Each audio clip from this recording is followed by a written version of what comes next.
Assalamualaikum warahmatullahi wabarakatuh. Perkenalkan nama saya Nayatul Hikmah dengan NIM 22650001.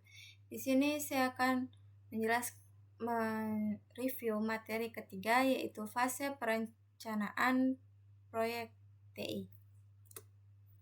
Pengertian perencanaan. Perencanaan menurut AB 2001 dalam Oval Hanif 2009 adalah susunan atau rumusan sistematik mengenai langkah tindakan-tindakan yang akan dilakukan di masa depan dengan didasarkan pada pertimbangan-pertimbangan yang seksama atas potensi, faktor-faktor eksternal dan pihak-pihak yang berkepentingan dalam rangka mencapai suatu tujuan tertentu.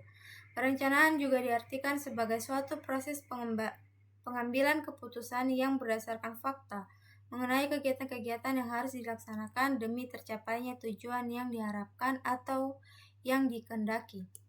Pentingnya proses perencanaan proyek. Sebelum memulai proyek apapun, ada tahapan perencanaan, yaitu proses penentuan cakupan, jadwal, waktu, sumber daya, dan semua yang harus kita ketahui agar proyek tersebut menjadi sukses.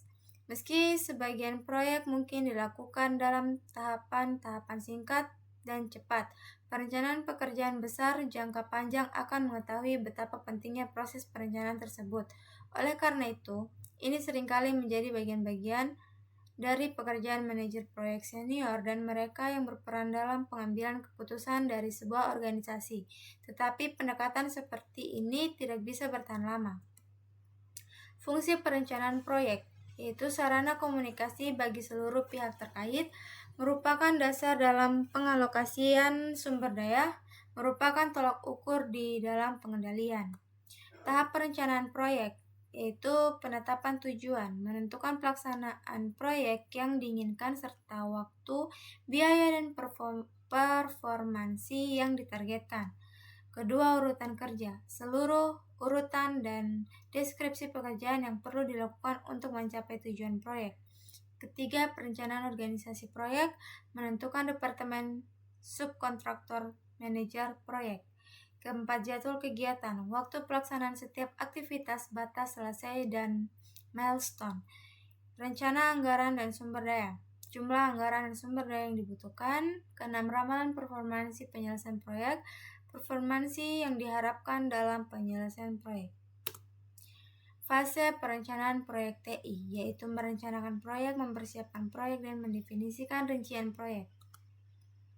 Yang pertama, merencanakan proyek. Ada 4 bagian dalam merencanakan proyek agar dapat berjalan dengan baik, yaitu perencanaan strategi, mengidentifikasi subsistem pada proyek, menetapkan kendala proyek, dan menetapkan prioritas proyek.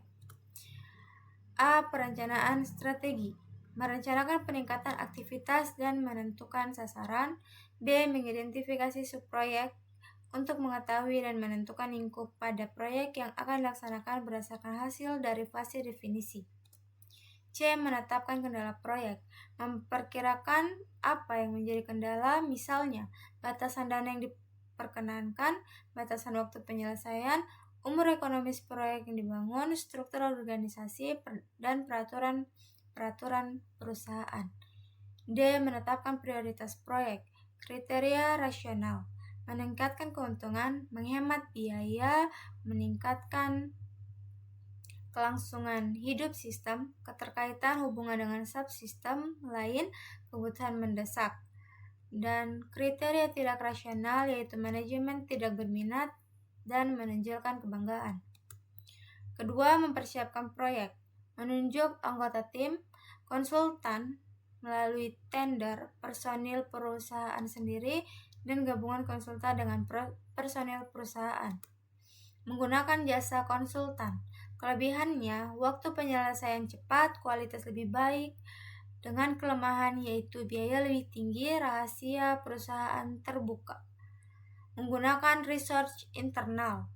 Kelebihannya, waktu penyelesaian lambat, hasil kurang berkualitas. Kelemahannya, biaya lebih rendah, rahasia perusahaan terjamin. Kombinasi menggunakan jasa konsultan dan research internal. Kelebihannya, waktu penyelesaian lambat, hasil sangat berkualitas. Dengan kelemahan, biaya lebih tinggi, rahasia perusahaan terbuka. Mengumumkan proyek. Alasan pengembangan, apa sasarannya, dan dampak keuntungan pegawai. Mendefinisikan bagian-bagian proyek yang akan dikembangkan. Melakukan studi kelayakan, memahami lingkup proyek yang akan dibangun, menentukan kebutuhan proyek yang akan dibangun. Menilai kelayakan proyek, kelayakan teknik, kelayakan hukum, kelayakan operasi, kelayakan jadwal, dan kelayakan ekonomi. Kelayakan teknik. Kata kuncinya, apa teknologi ini nantinya dapat diterapkan pada sistem yang baru, hal-hal yang dipertimbangkan, ketersediaan alat dan teknologi di pasar, dan ketersediaan tenaga ahli yang mengoperasikannya. Kedua, kelayakan hukum. Hal-hal yang dipertimbangkan yaitu prosedur yang digunakan pada sistem, teknologi jaringan yang digunakan. Ketiga, kelayakan operasi. Hal-hal yang dipertimbangkan, kemampuan personal, kemampuan operasional sistem, kemampuan pengendalian, efisien dari sistem. Keempat, kelayakan jadwal. Hal-hal yang dipertimbangkan, memanfaatkan waktu dengan efisien, perhitungan pembuatan jadwal harus sesuai kemampuan SDM, alat bantu yang digunakan, PERT atau Program Evaluation and Review Technique, Gantt, Microsoft Project Work Breakdown Structure atau WBS, Matrix, tanggung jawab, dan jaringan kerja. Keempat, kelayakan ekonomi. Hal-hal yang dipertimbangkan, besarnya dana yang diperlukan, manfaat yang diperoleh bila dibandingkan biaya pengembangan. Peralatan dan teknik dalam perencanaan manajemen proyek. PERT chart adalah model jaringan grafis yang menggambarkan tugas-tugas proyek dan hubungan antara tugas-tugas tersebut. Gantt chart adalah bagan batang horizontal sederhana yang menggambarkan tugas-tugas proyek berdasarkan kalender. Tiap batang diberi nama untuk mewakili setiap tugas proyek. Tugas-tugas tersebut didaftar secara vertikal pada kolom kiri, pusat horizontal adalah garis waktu kalender. Mungkin itu saja yang dapat saya sampaikan. Bila ada salah kata dan kurangnya mohon dimaafkan. Wabillahi taufiq wal hidayah. Wassalamualaikum warahmatullahi wabarakatuh.